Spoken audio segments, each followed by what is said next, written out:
పెట్టి పడేస్తాను. రమ్మని లొకేషన్ రమ్మని ఎక్కడ ఎట్లా గుంపు మళ్ళీ ఎట్లా తెలుస్తారో చూస్తాను.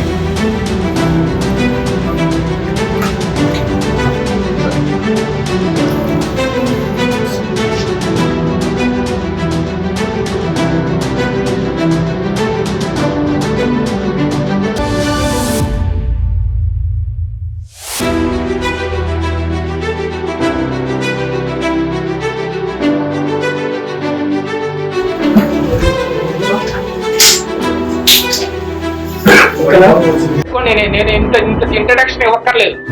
మీరు 2000 కోవిడ్ టైంలో సంవత్సరంన్నర మనం అందరం ఇబ్బంది పడ్డాం.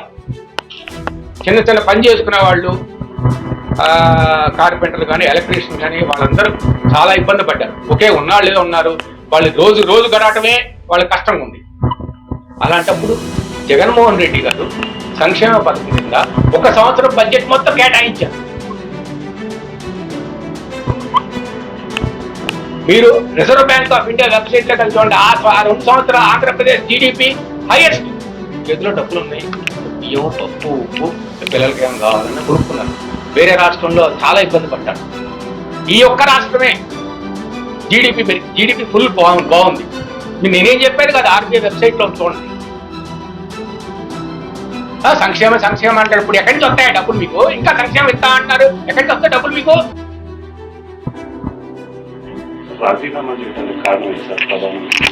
ఏమంటే రాజీనామా, నేను సత్తెనపల్లి సీట్ ఆశించాను.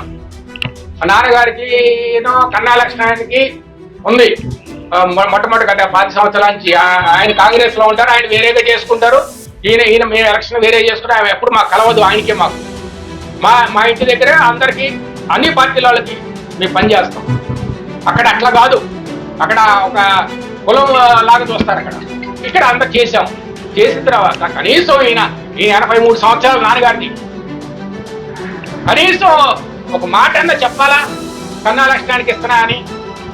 నేను అడిగిన దానికి అది వదిలేశాను. నేను ఎంత బాధేసిందంటే బాధేసింది. ఆయన చాలా బాధపడ్డారు. ఇక మనం అనవసరం పార్టీలో. ఆయనకి ఈ వయసులో నేనేమి పార్టీ మారి నేనేం చేస్తాను, ఆయన రెస్ట్ తీసుకుంటాను. ఆయనకి 83 సంవత్సరాలు. మా చిన్నాన్న కూడా హెల్త్ బాగాలేదు, వాళ్ళు రెస్ట్ తీసుకుంటారు. సరే, నేను నా అభిప్రాయం చెప్పడం జరిగింది. నాకు వాళ్ళే తర్వాత మీరు మీడియా అంతకంటే నాకు ఏం లేదు.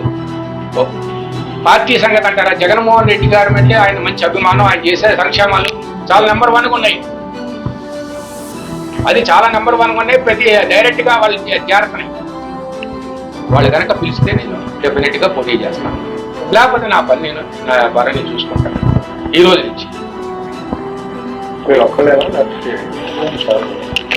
ఏమండి, సార్ విషయం వచ్చేటప్పటికి ఆయన 84 years, ఆయనకి హెల్త్ బాగోట్లేదు, ఎక్కడికి వెళ్ళట్లేదు. ఆయన మల్టిపుల్ ఇష్యూస్. ఆయన చాలా బాధపడుతున్నారు. ఇప్పుడు నాకంటే ఆయన ఎక్కువ బాధపడుతున్నారు అన్ని విషయాల్లో. నేను ఎక్కడికి వెళ్ళను, నాకు ఓపిక లేదు, నేను ఎక్కడికి వెళ్ళను. వెళ్తే ఒక్కొక్కసారి ఉంటే 4 రోజులు ఇక్కడే ఉంటారు, ఒకసారి హైదరాబాద్లో ఉంటారు, డాక్టర్ చెకప్ అంతవరకే. అంతమించి ఆయన ఇంకేమీ చేయట్లేదు. ఇది నా నిర్ణయం.